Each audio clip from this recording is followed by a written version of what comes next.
Guys, welcome back to another episode of Atlas Survival Shelters. You're really going to enjoy this video today. Do you guys remember when I delivered this bunker out to this guy's site? I actually did a video about just delivering it. Well, the same guy who bought the bunker installed it himself, and he brought me all the footage so I could edit it for you guys. So enjoy the installation of his cache that only cost him $15,000.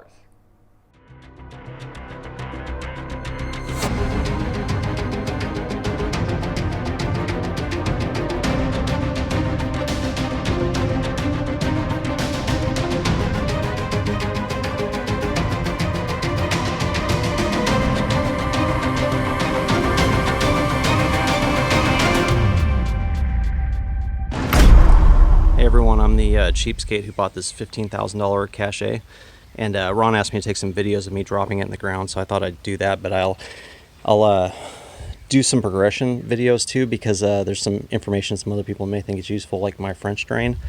And what I'm doing here is I'm running a French drain underneath the shelter to try to run water out, and I have to go really far down into those trees in the distance. And Ron told me I'm crazy for going that far, so he gave me that culvert right there and told me to just put a sump pump in, which I'm going to put that in as a backup, but I also want to put a nice daylight French drain. And Ron told me this thing is pretty watertight. He said the seals are pretty tight. He said if I drop this in the ocean, it'd probably float for a year, but if you put it somewhere where it's just underwater with hydrostatic pressure forever, you know, eventually it'll force its way through the seams. All right, this is the last look at the French drain before I cover it with geofabric. I put some gravel around it, give it some support. I'm gonna put geofabric over the top and then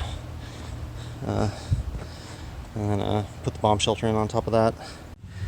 This is with the geofabric in there.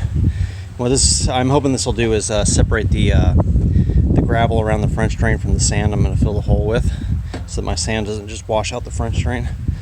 So hopefully it works. Got the crane out here. Today's the big day. Going in the hole. Moving this puppy. Aiming for the hole.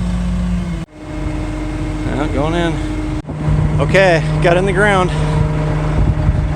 It's lined up level, don't have to shim it or anything. I'm pretty happy about that. I thought I was gonna have to do a whole bunch of getting down there and trying to shim stuff, but don't need to at all.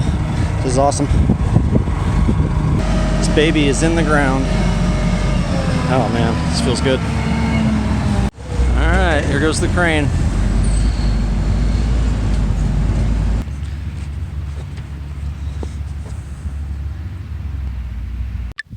Yeah, I just want to show everyone what a tight fit this thing is, and explain how I got it to fit this tight in case anybody else needs to do it. And the reason I had to fit it in this tight, I think the right way to do this is you make the hole too big and then you come in and you compact gravel around it. But I was going through 7 feet of rock with a jackhammer, so it was just extreme work to try to get down into this rock. And it's also level. I spent way too much time leveling this. I think the smart way to do it is just dig the hole too deep and then shim it up and make it level by shimming. But it came in there and I just sat it down on what I had, and I don't know if you can see the bubble, but it's pretty darn level. The level of front to back is actually, I think, perfect, if I remember right. Let's see here.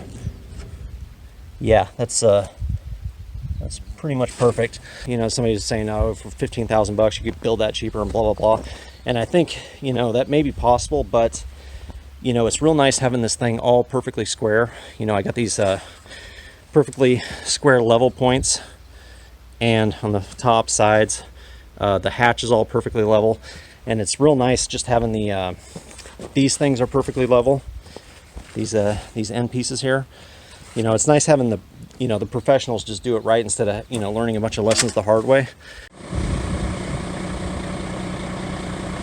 And the sand dumped. All right, another rookie mistake. It's getting embarrassing. I bought this sand and I was gonna I am gonna pour the sand just down in this hole.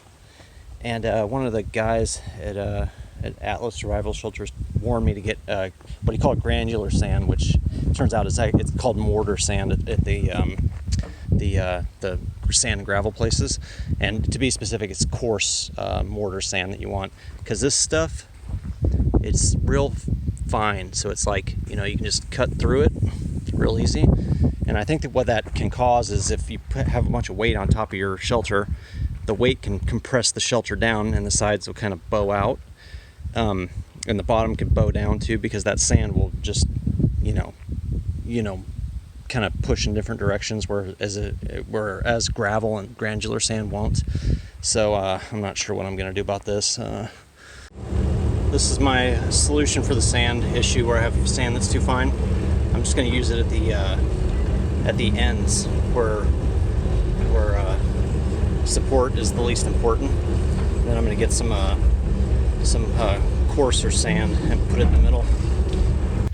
You know, this thing's only going to have like a foot of earth over it, and so Ron said that even if I have this fine sand in here, it's probably not going to bend or anything. But I'll still put the coarse stuff in the middle. I need to buy more anyway, so you know, might as well you know, make sure it's not going to do anything.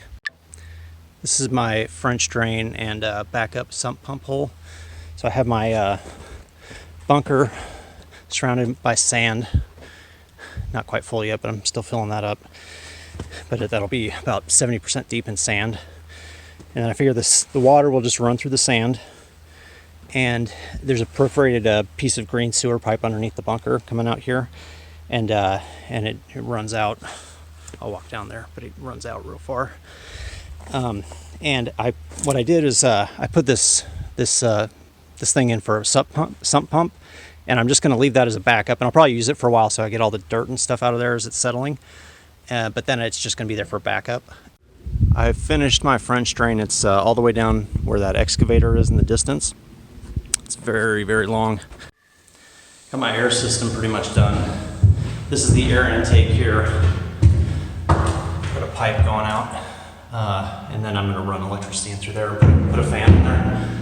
And this is my air out. And it's better if you're taking the air out from a lower point, because carbon dioxide is heavier than oxygen.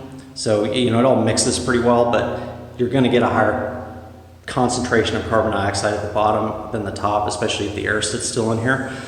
So down low.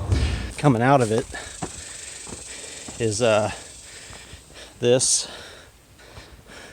and I'm running it through my French drain hole or trench and running it downhill for a couple reasons.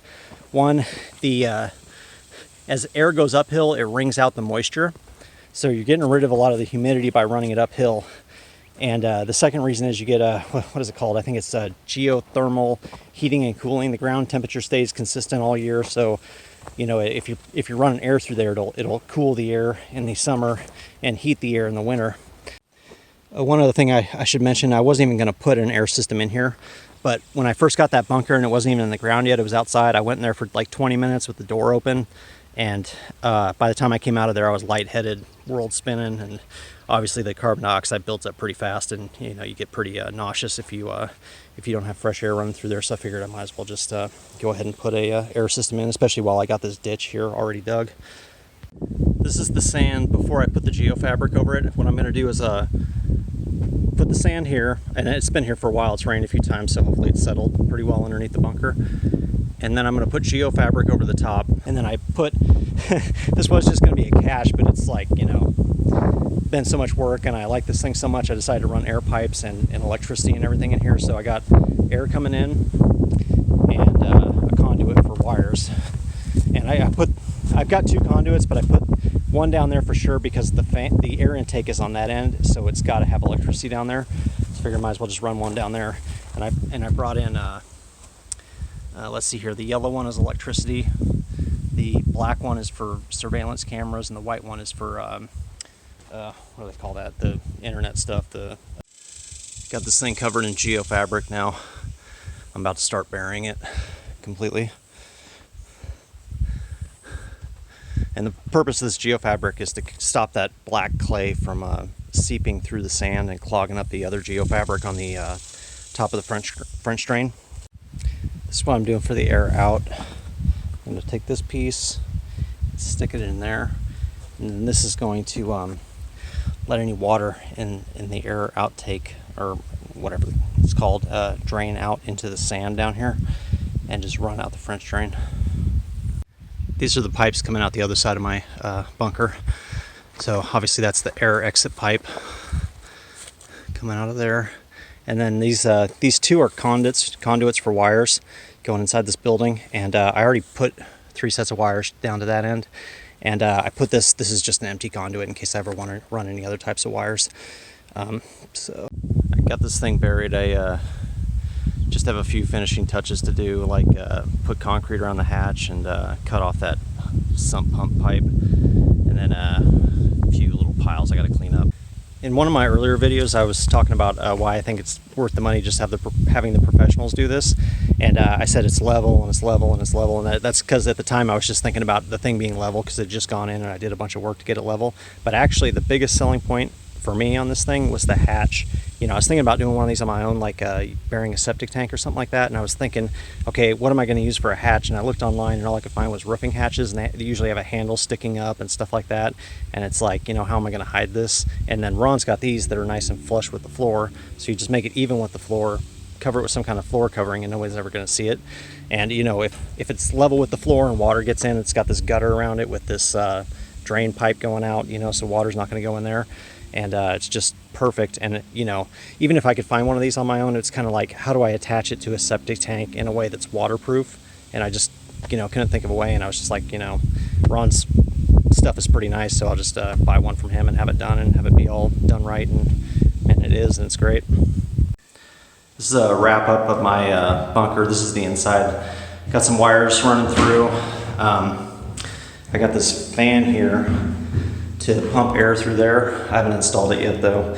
And I got this carbon dioxide detector. The battery's supposed to last about 2 years, so put that down here, and then the alarm will go off if the carbon dioxide ever gets too high because the fan stops running for whatever reason. And I really like it down here because it's cool, and it's July in Texas right now, and it's gosh, it's like miserably hot outside, but this, from the ground temperature, it keeps it cool in here, and these walls are like 50, 60 degrees to the touch.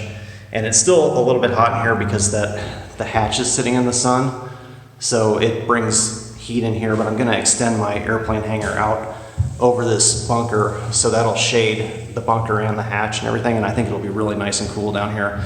And when it gets real hot in July and August, this will be a nice place to escape the heat.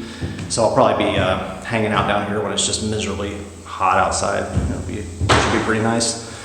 And you know, this bunker's great. The only regret I have is that I didn't get a bigger one because it's really nice down here, but I might get a bigger one in the future.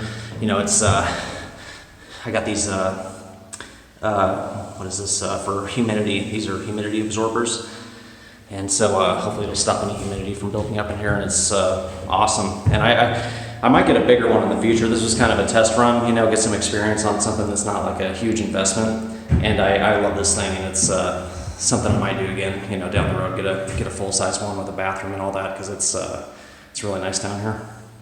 Guys, I hope you enjoyed today's video. Hey, listen, one more thing. Go to my website right here. It's called shelterwithatlas.com. They got some good specials on this 30-day survival food. But guys, if you're not a subscriber to my channel, and I hope all of you guys are, because I do some really cool stuff here, make sure you like and subscribe.